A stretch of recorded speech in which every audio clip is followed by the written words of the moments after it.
In the morning, when you find yourself unwilling to rise, have this thought at hand: I arise to the proper business of man, and shall I repine at setting about that work for which I was born and brought into the world? Am I equipped for nothing but to lie among the bedclothes and keep warm? But you say it is more pleasant so. Is pleasure then the object of your being, and not action and the exercise of your powers? Do you not see the smallest plants, the little sparrows, the ants, the spiders, the bees, all doing their part and working for order in the universe as far as in them lies? And you will refuse the part in this design which is laid on man? Will you not pursue the course which accords with your own nature? You say, I must have rest. Assuredly. But nature appoints a measure for rest, just as for eating and drinking. In rest you go beyond these limits, and beyond what is enough. But in action you do not fill the measure, and remain well within your powers. You do not love yourself. If you did, you would love your nature and its purpose. Others who love the art that they have made their own exhaust themselves with laboring at it, unwashed and unfed. But you honor your own nature less than the carver honors his carving, less than the dancer honors his dancing, the miser his gold, or the vain man his empty fame. These men, when desire takes them, count food and sleep well lost if they can better realize the object of their longings. And shall the pursuit of the common good seem less precious in your eyes and worthy of a lesser zeal? How easy it is to thrust away and blot out each impression that is disturbing and unfit, and forthwith to enjoy perfect tranquillity. Judge no speech or action unworthy of you which is consistent with nature. Be not dissuaded with any consequent criticism or censure from others, but if the speech or action be honorable, judge yourself worthy to say or do it. Those who criticize you have their own conscience and their own motives. Those you are not to regard, but follow a straight course, guided by your own nature and the nature of the universe, both of which point the same way. I walk the way which is nature's, until at last I shall fall and be at rest. Breathing out my breath into the air wherefrom I daily drew it, falling on that earth whence my father drew his seed, my mother her blood, and my nurse the milk which nourished me, on that earth which has given me my daily food and drink through all these years, which sustains my footsteps and bears with me her manifold abuser. Men cannot admire you for your shrewdness. Be it so. But there is many another quality of which you cannot say, it is not in me. Display these. They are wholly in your power. Be sincere. Be dignified. Be painstaking. Scorn pleasure. Repine not at fate. Need little. Be kind and frank. Love not exaggeration and vain talk. Strive for greatness. Do you not see how many virtues you might show, of which you are yet content to fall short, though you have not the excuse that they are absent, or that you are unfit for them? Are you driven by some want in your equipment to be querulous, to be miserly, to be a flatterer, to reproach your body with your own faults, to cringe to others, to be vainglorious, to have all this restlessness in your soul? No, by the gods, you might have escaped these vices long ago. All your fault, then, is that you are somewhat slow and dull of comprehension.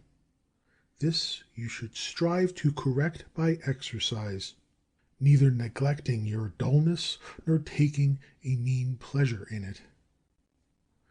Some men, when they have done you a favor, are very ready to reckon up the obligation they have conferred. Others again are not so forward in their claims, but yet in their minds consider you their debtor, and well know the value of what they have done. A third sort seem to be unconscious of their service. They are like the vine, which produces its clusters and is satisfied when it has yielded its proper fruit.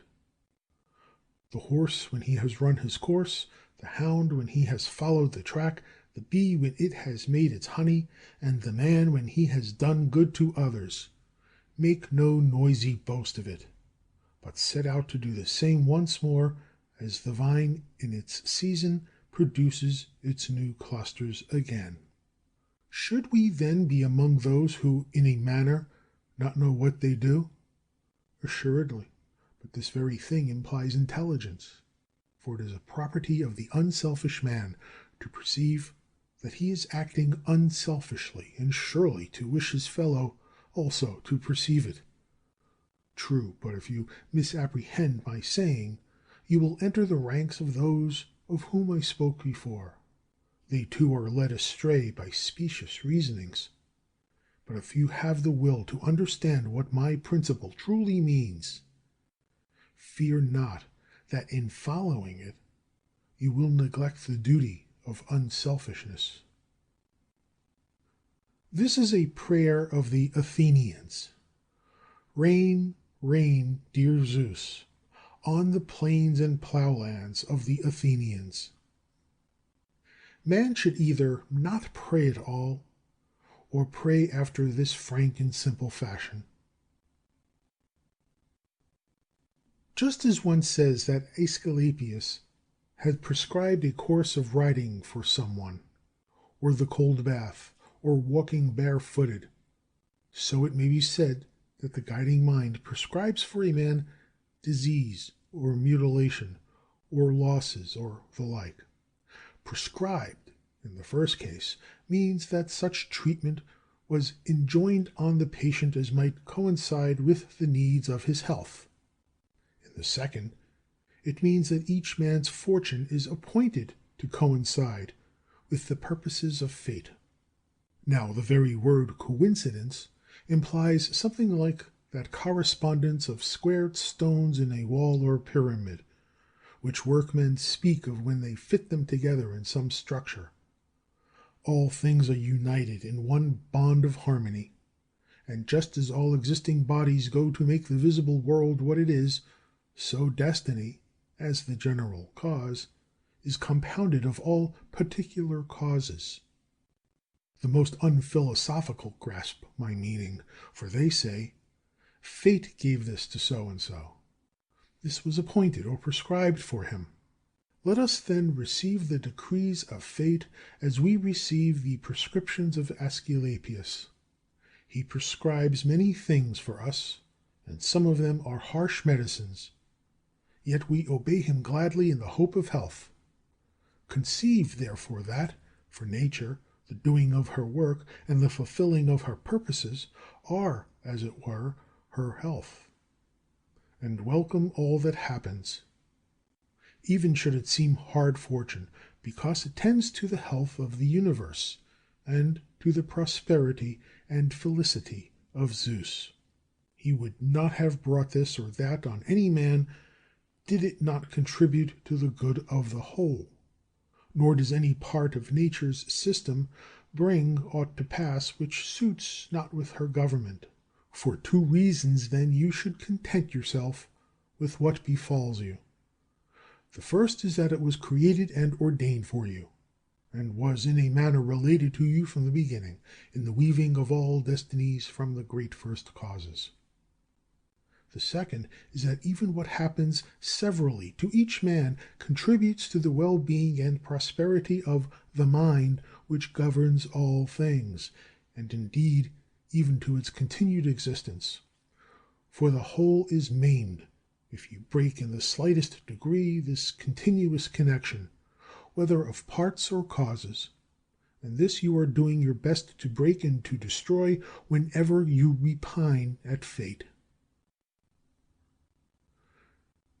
Fret not, neither despond, nor be disheartened, if it be not always possible for you to act according to your principles of perfection. If you are beaten off, return again to the effort, and content yourself that your conduct is generally such as becomes a man. Love the good to which you return, and come back to philosophy, not as one who comes to a master, but as one whose eyes ache recurs to sponge and egg, as another has recourse to plasters, or a third to fomentation, and thus he will make no empty show of obeying reason, but find that it gives you rest. Remember that philosophy demands no more than what your nature requires, but you are wont to desire other things which accord not with your nature.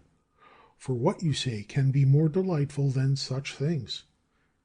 Is not this the very snare which pleasure sets for us? Yet consider if magnanimity, frankness, simplicity, kindness, and piety be not even greater delights, and what is sweeter than wisdom itself, when you are conscious of security and felicity in your powers of apprehension and reason. The natures of things are so covered up from us, that to many philosophers, and these no mean ones, all things seem incomprehensible. The Stoics themselves own that it is difficult to comprehend anything with certainty.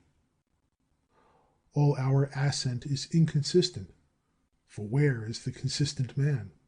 Consider, too, the objects of our knowledge, how transitory they are, and how mean, how often they are in the possession of the debauchee, of the harlot, of the robber. Review again the morals of your contemporaries. It is scarcely possible to tolerate the best mannered among them, not to say that the man can scarcely tolerate himself. Amid such darkness and filth, in this perpetual flux of substance, of time, of motion, and of things moved, I can perceive nothing worthy of esteem or of desire. On the contrary, we should comfort ourselves as we await our natural dissolution, and not be vexed at the delay, but find rest in these thoughts: first, that nothing can befall us which is not in accord with the nature of all things; second, that it is always in our power not to do anything against the divine spirit within us. To this no force can compel us. To what end am I using my soul?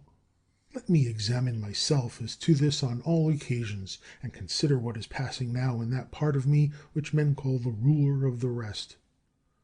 Let me think, too, whose is the soul that I have? Is it a child's? Is it a youth's, a timorous woman's, or a tyrant's? The soul of a tame beast, or of a savage one? Of what value the things are which the many account good, you may judge from this: if a man has conceived certain things, such as prudence, temperance, justice, or courage, to be good in the real sense, he cannot, while he is of this mind, readily listen to the traditional jibe about a superabundance of good things. It will not fit the case. But when he has in mind things which seem good in the eyes of the multitude, he is perfectly willing to hear and accept as quite appropriate the raillery of the comic poet. Thus even the ordinary mind perceives the difference, for if this were not so, we would not in the first case repudiate the jest as offensive, nor would we salute it as a happy witticism when applied to wealth, or to the opulence which produces luxury and ostentation. Proceed, then, and put the question whether these things are to be valued and esteemed good, of which we have such an opinion that we may aptly say of their possessor, he has so many possessions about him that he has no place wherein to ease himself. I consist of a formal and a material element. Neither of these two shall die and fade into nothingness, since neither came into being out of nothing. Every part of me then will be transformed and ranged again in some part of the universe. That part of the universe will itself be transmuted into another part, and so on for all time coming. By some such change as this I came into being, likewise my progenitors, and so back from all time past. There is no objection to this theory, even though the world be governed by determined cycles of revolution. Reason and the art of thinking are powers which are complete in themselves and in their special processes. They start from their own internal principle and proceed to their appointed end. Such mental acts are called right, to indicate that the course of thought is right or straight. Nothing should be said to be part of a man which is not part of his human nature. Things that are not part of his essence cannot be required of him, and have no part in the promise or the fulfillment of his nature. Therefore, in such things lies neither the end of man nor the good which crowns that end. Moreover, if anything were really part of a man, it would not be proper for him to despise it or revolt against it, nor would he be praiseworthy who made himself independent thereof. If non-essential things were indeed good, he could be no good man who stinted himself in the use of them. But, as we see, the more a man goes without them, and the more he endures the want of them, the better a man he is. The character of your most frequent impressions will be the character of your mind. The soul takes color from its impressions. Therefore, steep in it such thoughts as these: wherever a man can live, he can live well. A man can live in a court, therefore he can live well there. Again, everything works towards that for which it was created, and that to which anything works is its end, and in the end of everything is to be found the advantage and the good of it. Now, for reasoning beings, society is the highest good, for it has long since been proved that we were brought into the world to be social. Nay, was it not manifest that the inferior kinds were formed for the superior, and the superior for each other? Now the animate is superior to the inanimate, and beings that reason to those that only live. To pursue impossibilities is madness, and it is impossible that the wicked should not act in some such way as this. Nothing can befall any man which he is not fitted by nature to bear. The like events befall others, and either through ignorance that the event has happened, or from ostentation of magnanimity, they stand firm and unhurt by them. Strange, then, that ignorance or ostentation should have more strength than wisdom. Material things cannot touch the soul at all, nor have any access to it. Neither can they bend or move it.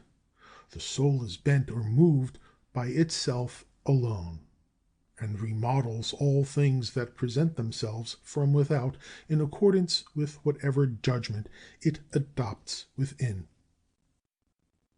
In one respect, man is nearest and dearest to me, in so far, that is, as I must do good to him and bear with him.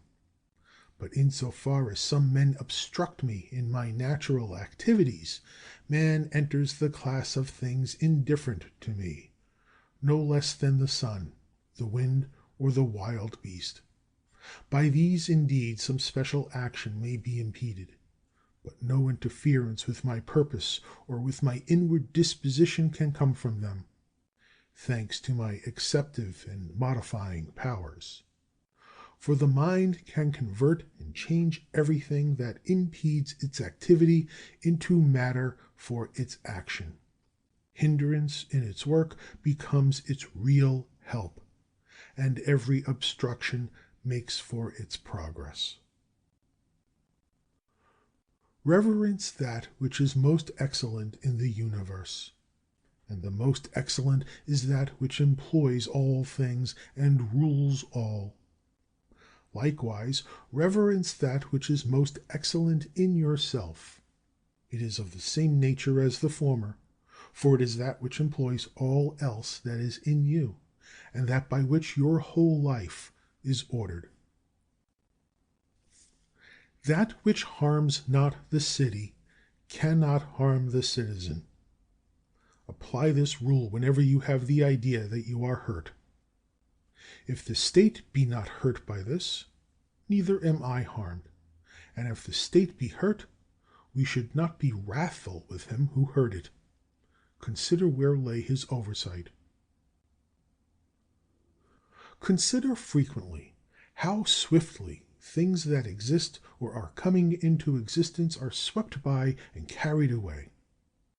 Their substance is a river perpetually flowing. Their actions are in continual change, and their causes subject to 10,000 alterations. Scarcely anything is stable, and the vast eternities of past and future, in which all things are swallowed up, are close upon us on both hands. Is he not then a fool who is puffed up with success in the things of this world, or is distracted or worried, as if he were in a time of trouble likely to endure for long? Keep in mind the universe of being in which your part is exceedingly small, the universe of time of which a brief and fleeting moment is assigned to you, the destiny of things, and how infinitesimal your share therein. Does another wrong me? Let him look to that. His character and his actions are his own. So much is in my present possession, and is dispensed to me by the nature of things, and I act as my own nature now bids me. Let the leading and ruling part of your soul stand unmoved by the stirrings of the flesh, whether gentle or rude. Let it not commingle with them, but keep itself apart, and confine these passions to their proper bodily parts. And if they rise into the soul by any sympathy with the body to which it is united, then we must not attempt to resist the sensation, seeing that it is of our nature. But let not the soul, for its part, add thereto the conception that the sensation is good or bad. Live with the gods. And he lives with the gods who continually displays to them his soul, living in satisfaction with its lot, and doing the will of the inward spirit, a portion of his own divinity which Zeus has given to every man for a ruler and a guide. This is the intelligence, the reason that abides in us all. Are you angry with one whose armpits smell, or whose breath is foul? What is the use? His mouth or his armpits are so, and the consequence must follow. But you say man is a reasonable being, and could by attention discern in what he offends. Very well, you too have reason. Use your reason to move his, instruct, admonish him. If he listens, you will cure him, and there will be no reason for anger. You are neither actor nor harlot. As you intend to live at your going, so you can live here. But if men do not permit you, then depart from life, yet so as if no misfortune had befallen you. If my house be smoky, I go out, and where is the great matter? So long as no such trouble drives me out, I remain at my will, and no one will prevent me from acting as I will. And my will is the will of a reasonable and social being. The intelligence of the universe is social. It has therefore made the inferior orders for the sake of the superior, and has suited the superior beings for one another. You see how it hath subordinated and coordinated and distributed to each according to its merit, and engaged the nobler beings to a mutual agreement and unanimity. How have you behaved towards the gods, towards your parents, your brothers, your wife, your children, your teachers, those who reared you, your friends, your intimates, your slaves? Can it be said that you have ever acted towards all of them in the spirit of the line, "He wrought no harshness, spoke no unkind word"? Recollect all you have passed through, all that you have had strength to bear. Your life is now a tale that is told, and your service is all discharged. Recall the fair sights you have seen, the pleasures and the pains you have despised, the so-called glory that you have foregone, the unkindly men to whom you have shown kindness. How is it that unskilled and ignorant souls disturb the skillful and intelligent? What, I ask, is the skillful and intelligent soul? It is that which knows the beginning and the end, and the reason which pervades all being, and by determined cycles rules the universe for all time. In a little space you will be only ashes, and dry bones, and a name, perhaps not even that. A name is but so much empty sound and echo, and the things which are so much prized in life are empty, mean, and rotten. We are as puppies that snap at one another, as children that quarrel, laugh, and presently weep again.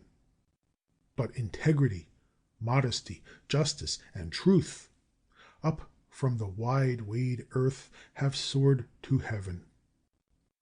What, then, should detain you here? Things sensible are ever changing and unstable. The senses are dull and easily deceived. The poor soul itself is a mere exhalation from blood. Fame is such a world as a thing of naught. What then? You await calmly extinction or transformation, whichever it may be. Until the fullness of the time be come, what is to suffice you? What else then a life spent in fearing and praising the gods, and in the practice of benevolence, toleration, and forbearance towards men? And whatsoever lies beyond the bounds of flesh and breath, remember that it is neither yours nor in your power. A prosperous life may be yours if only you can take the right path and keep to it in all you think or do. Two advantages are common to gods, to men, and to every rational soul. In the first place, nothing external to themselves has power to hinder them. In the second, their happiness lies in having mind and conduct disposed to justice, and in the power to make that the end of all desire. If the fault be not my sin, nor a consequence of it, if there be no damage to the common good, why am I perturbed about it? Wherein is the harm to the common good? Be not incautiously carried away by sentiment, but aid him that needs it according to your power and his desert. If his need be of the things which are indifferent, think not that he is harmed thereby, for so to think is an evil habit.